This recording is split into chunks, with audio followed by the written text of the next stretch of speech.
Makes you wonder what really hides in the dark, doesn't it? Most people would have turned and ran. But then again, curiosity is a dangerous thing. Tell me, what would you have done? Would you keep filming or run for your life? Our first video tonight comes from Ads Ventures, a UK-based YouTube channel created by Ads, who documents his life traveling slowly through Britain in his van, affectionately named Custard. Known for his dry humor, relaxed storytelling, and stunning visuals, Ads shares quirky adventures, antique hunts, simple van-cooked meals, and spontaneous encounters along the way. On June 23, 2025, Ads parked up for a peaceful overnight stop at a quiet lay-by near Winchelsea Beach. Surrounded by scenic coastal landscapes, gently grazing sheep and tranquil countryside, the spot seemed like a perfect choice for unwinding. He had stopped there as part of a leisurely quest to retrieve a rare antique from a nearby shop in Rye, possibly as a birthday gift. After settling comfortably, cooking dinner and sharing a few laughs with viewers in his typically humorous style, the calm evening suddenly took a disturbing, unexpected turn. I'm so confused about what's going on outside, right? Look at this. What is that? It looks like smoke coming out. Right, hold on a second, this is bad. Right, some lorry was just outside mine. It is. What is happening?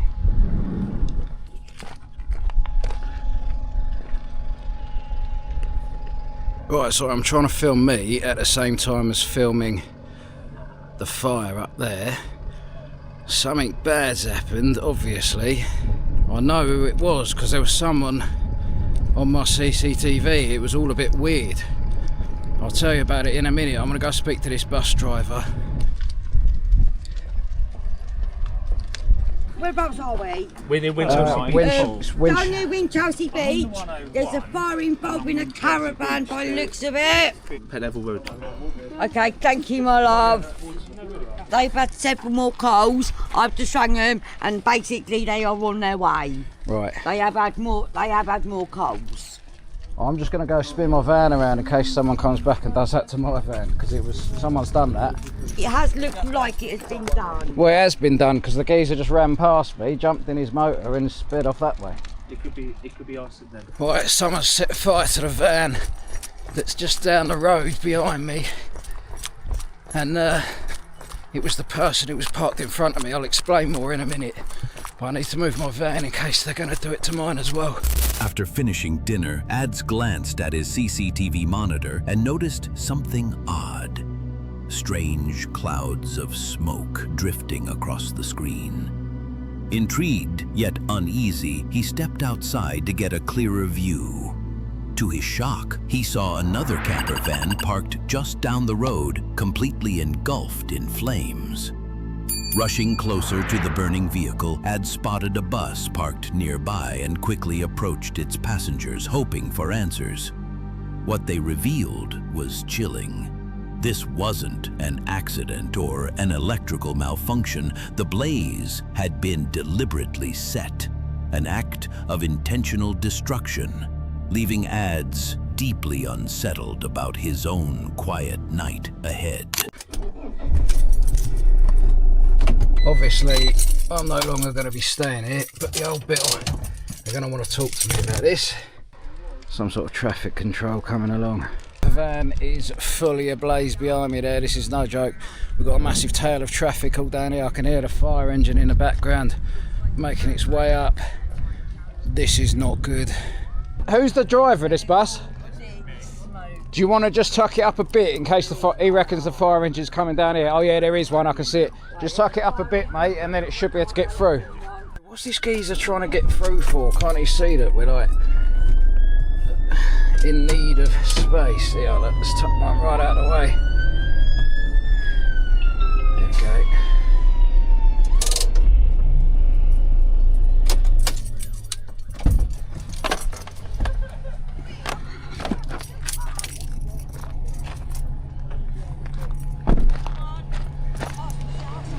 Apologies, I know you won't be able to see much on my camera right now, but I'm walking up the little ramp up onto the wall of the beach.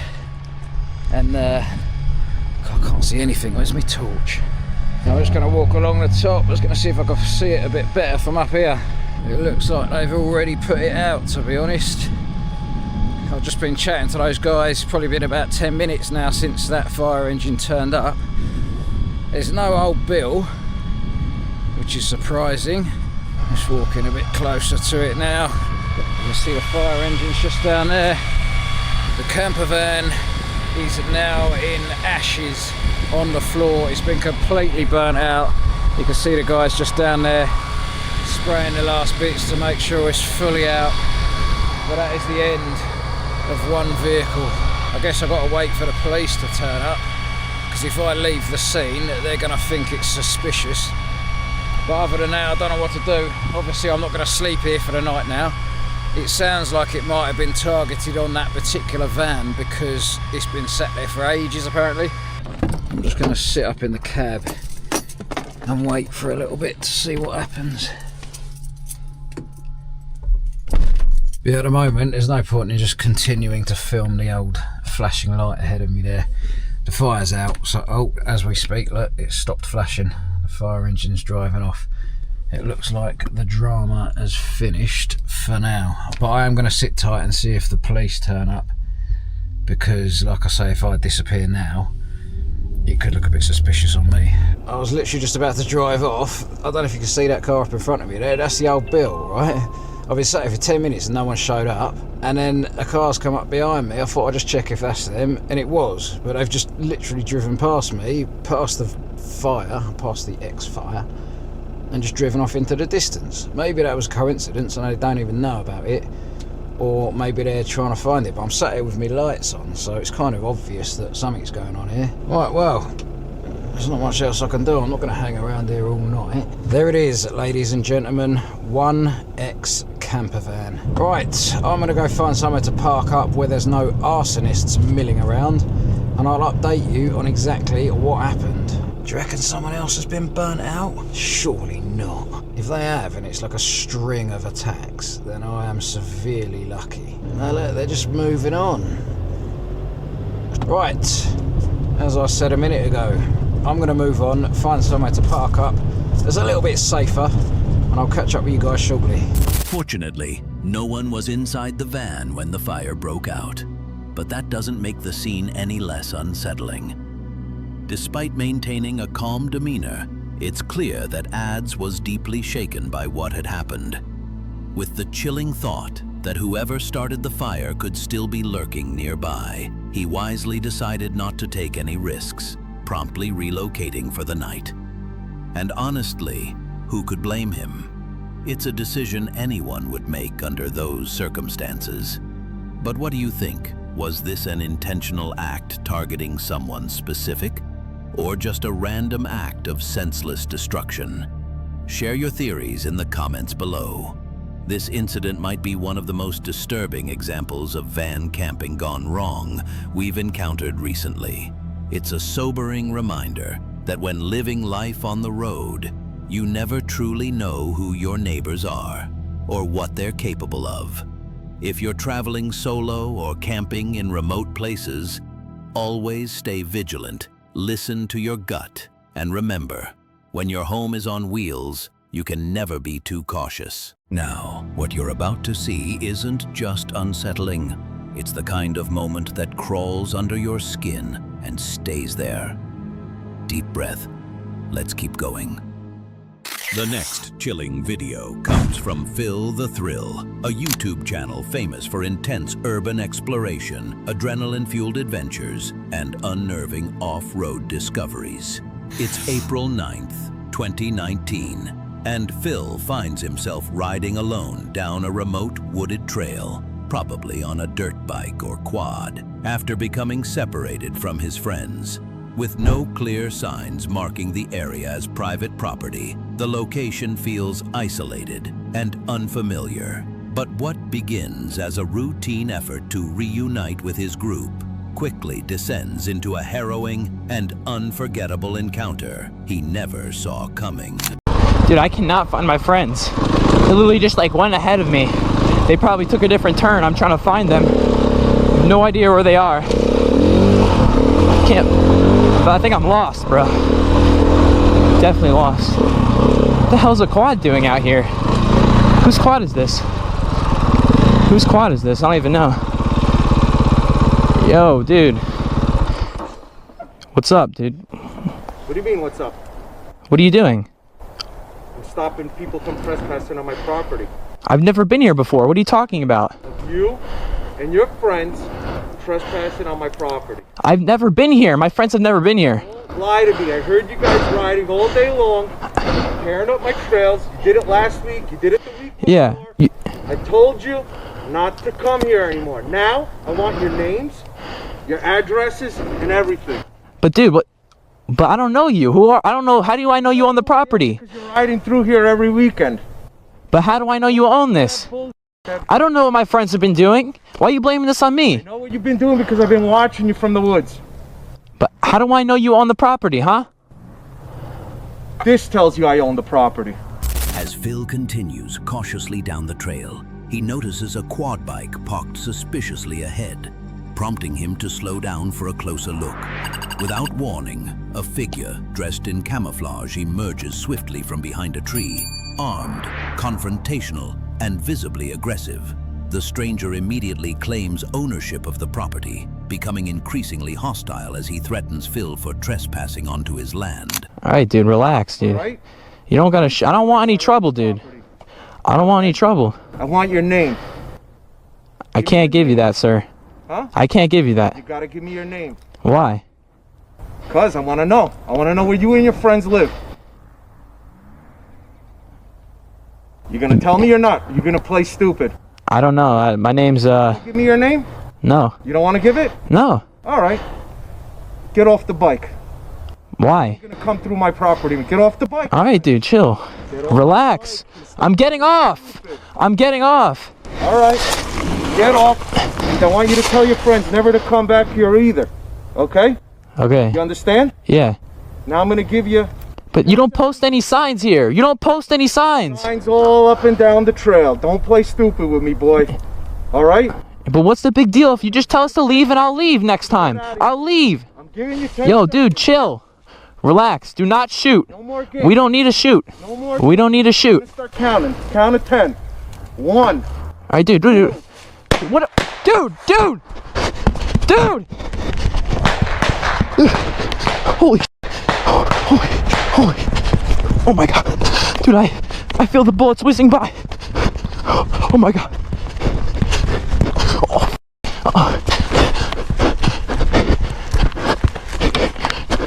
Dude, where'd he go? Oh my God. I gotta call the cops. Dude, I gotta hide, bro. I'm hiding. My friends are in the woods over there. Oh, fuck. Dude, I hear a quad. Holy shit.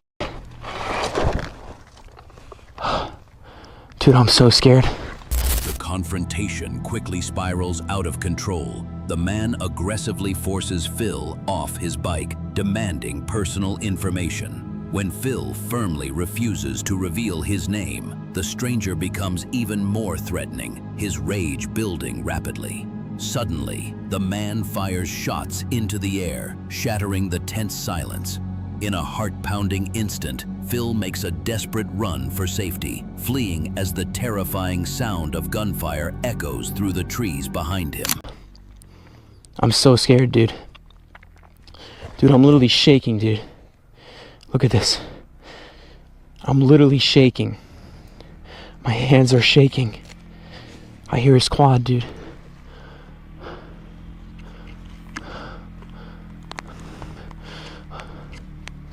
I'm shaking, dude.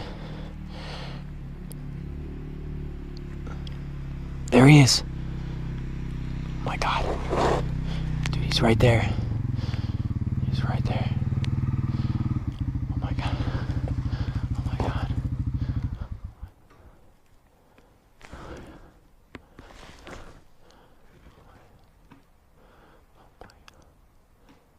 Oh my God. How does he not see me? Holy shit.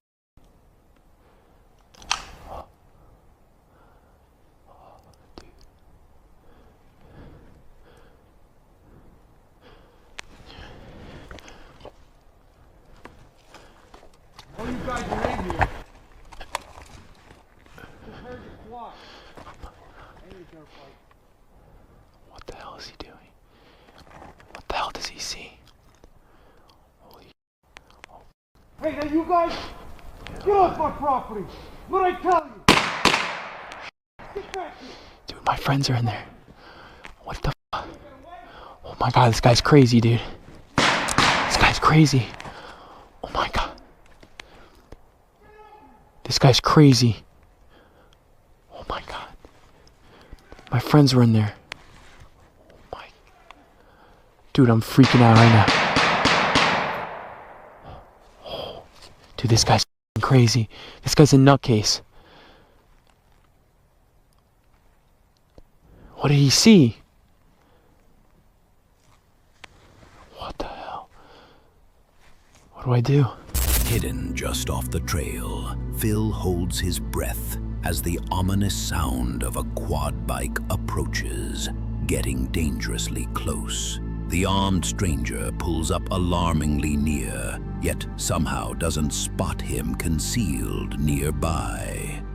Believing more trespassers remain on his property, the man rides onward, firing additional shots into the air as a final warning. Though Phil manages to escape physically unharmed, he's forced to leave his bike behind to survive this terrifying encounter. So, what do you think? Was the landowner justified, or did he cross the line into dangerous territory? Share your thoughts in the comments below. One thing is clear: exploring unknown areas can quickly become a nightmare. Always be aware of your surroundings and never assume you're completely alone out there. Hard to believe this keeps happening to ordinary people. But maybe the world isn't as ordinary as we'd like to think. If you're still watching, drop a brave in the comments. Let me see who's brave enough to stay with me till the end. All right, ready for something darker? Because this next one, it's not just creepy, it's downright chilling. Keep watching if you dare. Camp Like a Bayoun is the channel where Bayoun brings his love for the outdoors to life through a blend of laid-back, bold, and sometimes outright wild stealth camping adventures, always sprinkled with humor and a bit of practical wisdom. Being immersed in nature is what he enjoys most, and getting to share those experiences with the world only adds to the joy. In the video he posted on February 25th, 2023, Bayoun set off on another stealth camping mission, this time choosing a public park in Genk, Belgium. But unlike his usual outings, this trip didn't unfold as smoothly as he'd hoped. Arriving during the day, he found the park still bustling with visitors. So, with a patient eye, Bayoun began scouting for a secluded spot to pitch his camp, waiting for the crowds to fade as evening slowly settled in. I'm waiting for the people there to leave. Because, hey, that's a nice bird. What I was saying, I'm waiting for those people to leave, because in that forest behind them is where I'm going to set up camp. They're slowly leaving. They're taking pictures of the swans.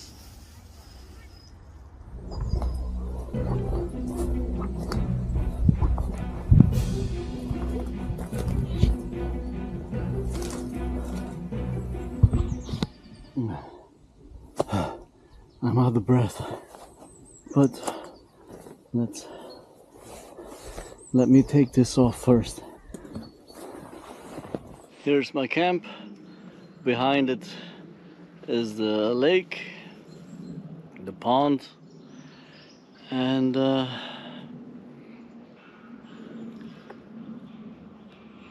there are lots of geese, plenty of geese.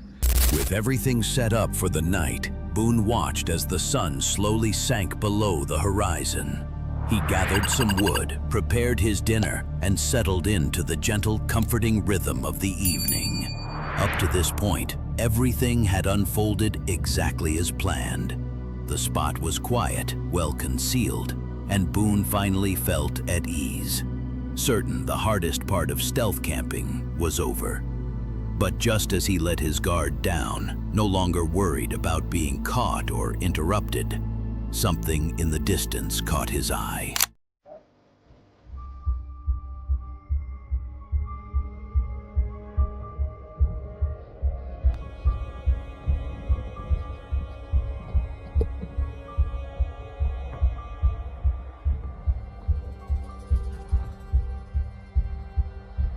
At first, when Björn spotted faint lights flickering in the distance, he didn't think much of it. He assumed it was just a couple of people out for a late-night stroll. Nothing unusual for a park like this. But as the lights moved closer and voices began to carry through the darkness, it quickly became clear these weren't just harmless passers-by, and they weren't on their way anywhere else.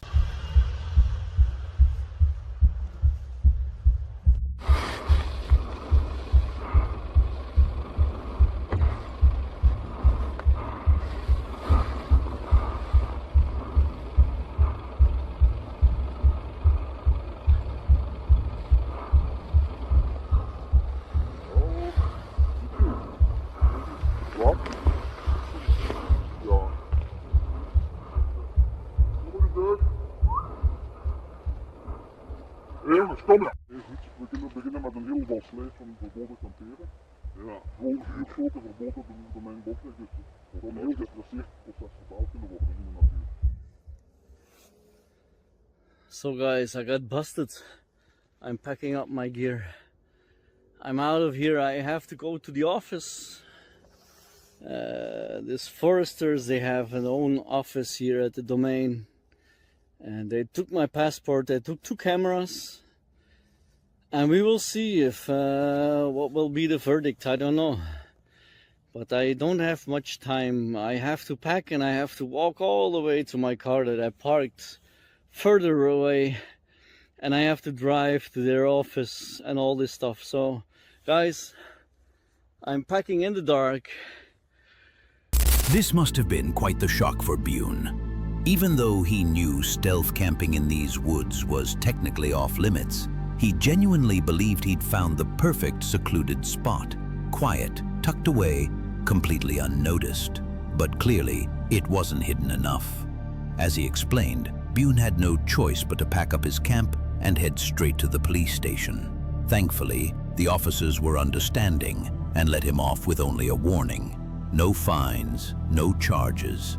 Just a firm reminder that not every tranquil-looking patch of wilderness is open for wild camping. It was a close call and a valuable lesson. Even the most peaceful places aren't always as under the radar as they seem. So, what about you? Would you still take the chance on a stealth camp after something like this? Yeah, that's gonna haunt a few dreams tonight. So what do you think? Could this ever happen to you? Share your thoughts below. I'm curious who believes and who thinks it's all fake. It only gets stranger from here. What you're about to see, it's the kind of thing that makes you question reality itself. Still with me? Good. Let's dive deeper. Alex, the creator behind the YouTube channel Alex Morentes, may have faced something even more unsettling. A photographer based in Albuquerque, New Mexico, Alex documents his journeys through tunnels, ghost towns, and gritty urban landscapes. Sometimes, these adventures take him so far off the beaten path that he ends up spending the night in his camper van. Just like in this video, shared on November 26, 2024. On this trip, Alex had driven out to Yeso, New Mexico, a tiny, nearly forgotten town known for its decaying buildings and haunting quiet. His day played out much like many others, soaking in the desolate scenery, capturing striking photos, and wandering through a handful of abandoned sites. Even with the town's eerie vibe, Alex felt completely at ease, savoring the solitude. As night fell and his explorations came to an end, he began searching for a quiet, out-of-the-way spot to park his van and sleep. Everything seemed perfectly ordinary when he finally settled in. What Alex didn't realize was just how quickly that sense of calm would be ripped away. Well guys, I'm having some dinner and wrapping it up for tonight. We're here in Yeso. I'm parked right in the middle of the ghost town. It's all deserted, so there's no one around. Pretty much surrounded by... the heater came out, scared the hell out of me. Surrounded by just houses that are a ghost town. So let me show you. I'm having some pozole that I warmed up on the stove, and then give you a little bit of a tour. Have all the lights on. Have all the windows closed, including there's a curtain for the front that closes. This is the restroom here and shower. And then, like I said, I have the windows closed. All the windows are closed. Being parked in the heart of a desolate area gave Alex conflicting feelings. On one hand, the remoteness offered a strange sense of safety. After all, what were the chances of anyone just happening upon his camper van way out here? But on the other hand, the absolute isolation was unsettling. There were no passing cars, no distant campers, nothing but a heavy, consuming silence. Still, Alex tried to embrace it. This was what he loved, being off the grid, chasing solitude. So he settled in for the night, had a simple meal, and got comfortable in his van, hoping for some restful sleep. But that uneasy feeling in his gut, the one he kept trying to dismiss as nothing more than nerves, it wasn't. Something about this place was truly off, and he was about to find out just how wrong things could go. So anyways, I'm gonna sign off, and we'll see you on the next one. Okay, bye. Okay guys, something woke me up. I heard I think sounded like footsteps. I'm not sure if that's what woke me up. I put on my pants and my shoes just for in case. I was asleep. I got all my windows closed. I got this light here, but I don't know if they can see it. But I certainly heard footsteps. Something woke me up. I'm not sure what it was. Oh fuck. Just for in case.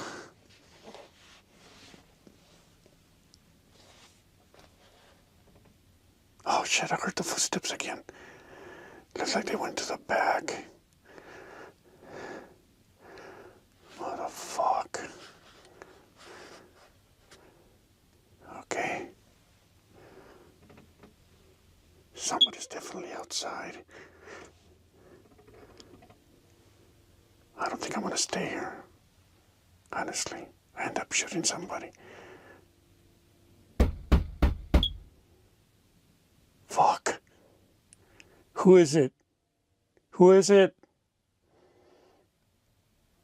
Who is it? There's somebody inside. Son of a bitch. I don't even know if I'm gonna go outside. Who is it? Fuck it. Fuck it. I'm coming outside, man. The idea that someone was wandering around his van, knocking on it in the dead of night, in a place so empty it felt like the edge of the world, and refusing to answer when called out, was deeply disturbing. Thankfully, Alex was armed, but like anyone with a good heart, the last thing he wanted was for things to spiral into real violence. At the same time, staying put and doing nothing felt just as risky. So, despite the fear twisting in his stomach, Alex made a bold choice. He grabbed his flashlight, took a steadying breath, and stepped out into the darkness, ready to face whoever or whatever was out there. Just so you know, I'm armed. I'm opening the door. Who's there?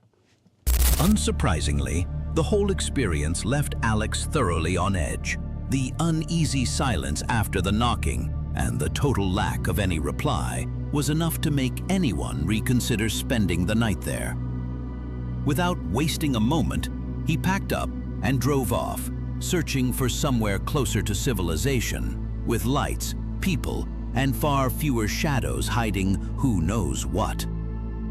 To this day, Alex still has no clue who or what was outside his camper that night. Maybe when he called out and mentioned he was armed, whoever was lurking decided to vanish. Or perhaps it wasn't a person at all. Whatever the truth may be, that chilling encounter remains a mystery. And as far as Alex is concerned, some questions are probably better left unanswered. So what do you think? Was it a late-night drifter up to no good? Someone playing a twisted prank? Or could it have been something far stranger than we'd like to imagine? Share your thoughts in the comments, because out there, in the middle of nowhere, you're not always as alone as you might believe. With that unsettling thought, let's move on to the next clip. That one hits different, doesn't it? Sometimes the scariest things are what we almost see. If your heart's still racing, you're not alone. Hit that like button so I know you're surviving this. Now, the next clip is something else entirely. Less explanation, more questions. Ready to get uncomfortable again? Ben, the mind behind the YouTube channel 401 Files, has built a reputation exploring the unexplained, delving into strange phenomena, chilling encounters, and cryptic local legends. With a genuine love for the outdoors, Ben often invites viewers along on his solo camping adventures that seamlessly blend nature with mystery. In this video, posted on September 27th, 2023, Ben heads out with his faithful dog Lily for another stealth camping trip, this time into England's North York Moors National Park, a region infamous for its long history of bizarre sightings and unexplainable events. It's exactly the sort of place that fuels Ben's curiosity. Eager to confront the unknown firsthand, he ventures deep into the moors, determined to uncover whatever secrets might be lurking there through the night. You know, as with a lot of the places that I explore, throughout the day it's a beautiful location. There's not really much here now that is giving me the heebie-jeebies. Like, there's nothing here giving me a bad vibe. The hair isn't standing up on the back of my neck for any reason. It's just genuinely a beautiful location. But as we all know here on the channel, these locations, these hotspots for strange phenomena, take on a different character altogether after nightfall. Now, I'm not suggesting that things can't happen and people can't have experiences here throughout the day, because they can. And in fact, most of the things that come from this area, most of the reports, do happen throughout the day. But I just feel like exploring and investigating in any location after nightfall makes the task that much easier, because it eliminates straight away a lot of human and man-made things that we might hear or see. After nightfall in this location, there should be really no real reason for anybody to be here other than me. After spending some time chatting with his viewers and exploring the surroundings, Ben begins setting up camp for the night. He's picked a spot close to an ancient site where, over 2,000 years ago, the Romans constructed a network of fortifications. Over the centuries, this area has developed an eerie reputation. Countless visitors have reported glimpsing shadowy figures, hearing phantom footsteps, or feeling an intense sensation of being watched. Naturally, Ben hopes he'll experience something just as mysterious himself. You can see it more clearly now. Obviously, built up ground on this side comes down into this ditch and back up at this side. Now, on the opposite side of this ditch would have been where the wall is, and beyond the wall in this area would have been the houses, the barracks, tool sheds, armories, things like that, sleeping quarters. And this square that you're looking at right now, like I said, is one of 2 or 3 in this area. So this would have been a very, very strong holding point with a lot of activity and a lot of muscle. So yeah, it just blows the mind. What I'm here for, though, is not the history as such. It's the strange reports of people seeing things, Intrigued by the countless legends and ghostly stories tied to this place, Ben's curiosity only intensifies as the sun sinks lower on the horizon. Eager to take advantage of the last traces of daylight, he grabs his flashlight and makes his way back toward one of the old Roman fortifications, hoping that in the stillness of dusk, he might witness something out of the ordinary. Whether it's an unexplained noise, a sudden chill in the air, or something far stranger, Ben is ready to embrace whatever mysteries the night has in store. As you can see, it's really starting to become more darker and darker. I keep looking in, I keep checking in with Lily, just to make sure that she's not picking up on anything, and right now she doesn't seem like she's alert.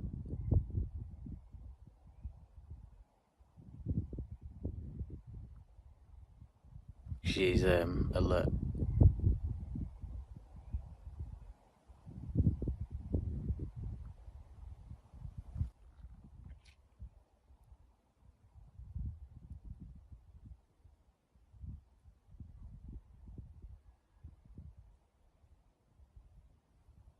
Is that someone shouting?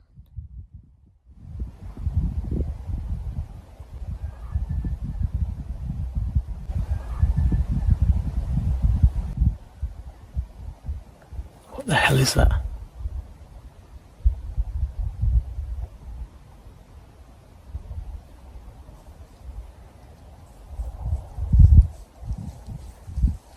Dan had ventured out here in search of the thrill that comes with brushing up against the unknown. But now, hearing what unmistakably sounded like a human voice echoing through the wilderness, he found himself torn.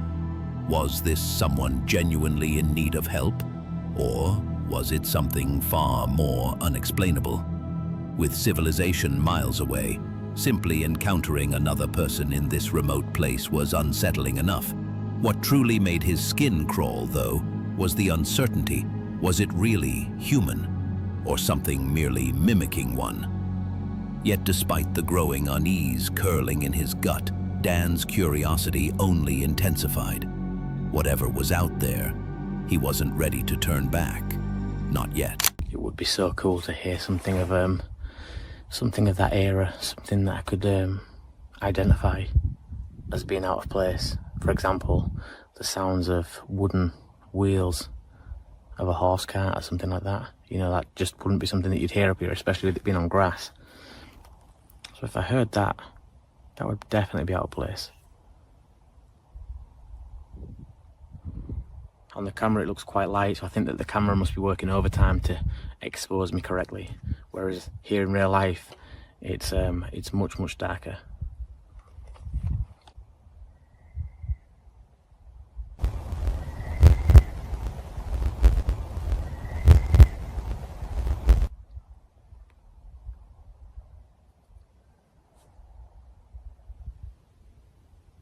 Lily's alert, don't get me wrong, she's got her head up, she's looking around still, so she's definitely not settled, but she doesn't seem like she's worried either, so that's good.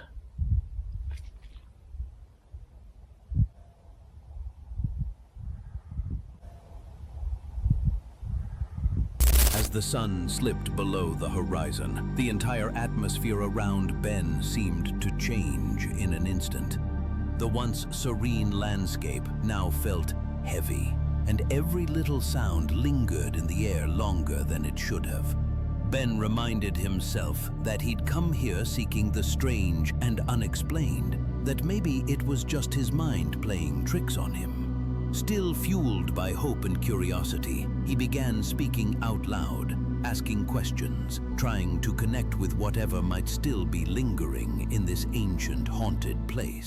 If there is any Roman soldiers that were stationed in this barracks, that served here for any length of time, that wishes to communicate, please step close to the device held in my hand.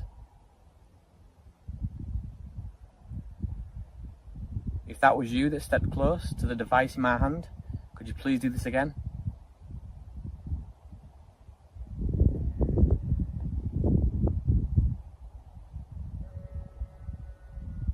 Was you a Roman soldier here?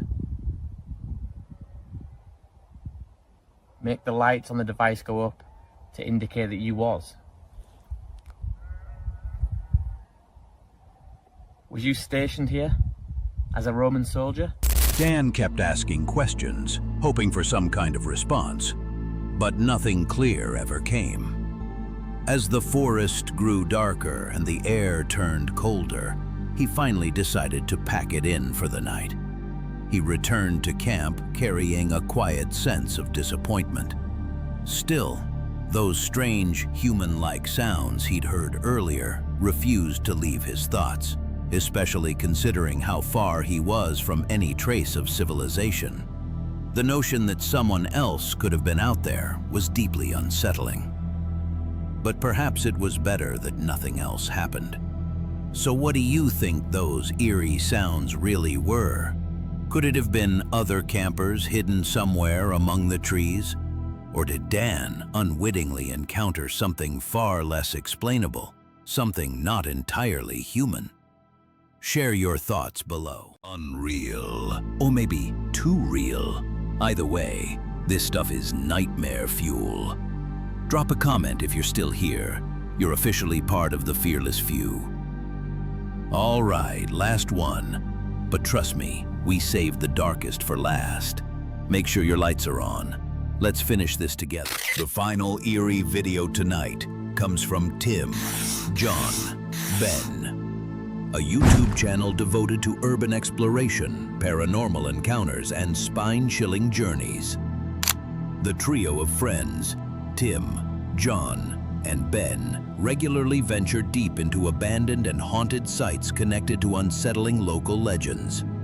On December 29, 2016, the group finds themselves trekking through a secluded ravine, following an overgrown path toward a dark, ominous tunnel.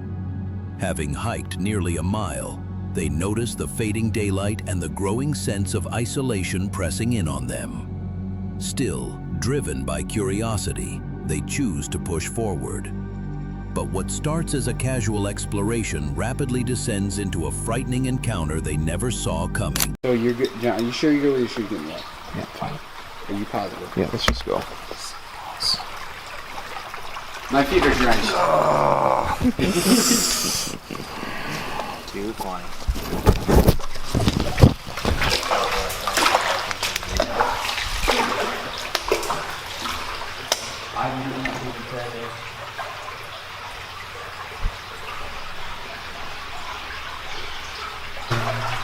We've been following this ravine for like a mile maybe, and it leads to this tunnel, and we're just gonna go straight down.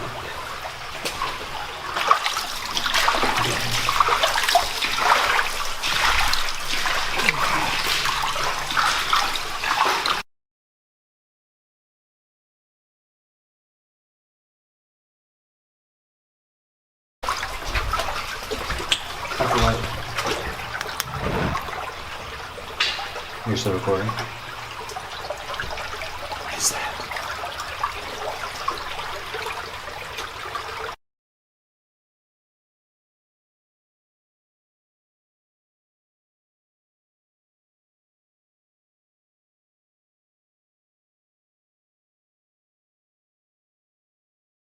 Is it recording? Yeah, it's recording. No, it's just recording.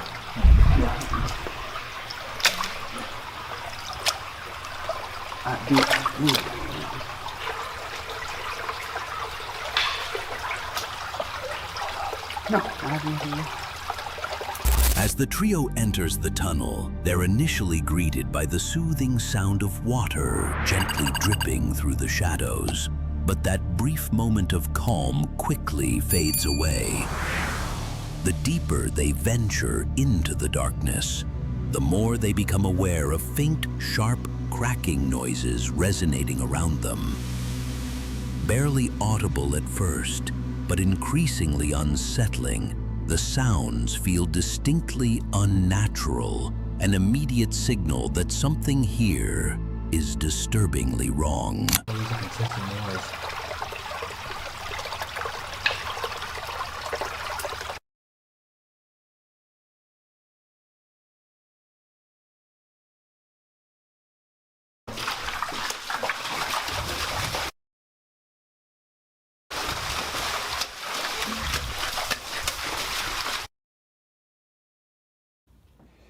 Alright, so because that video was so choppy, after we turned off our lights, we went into the tunnel.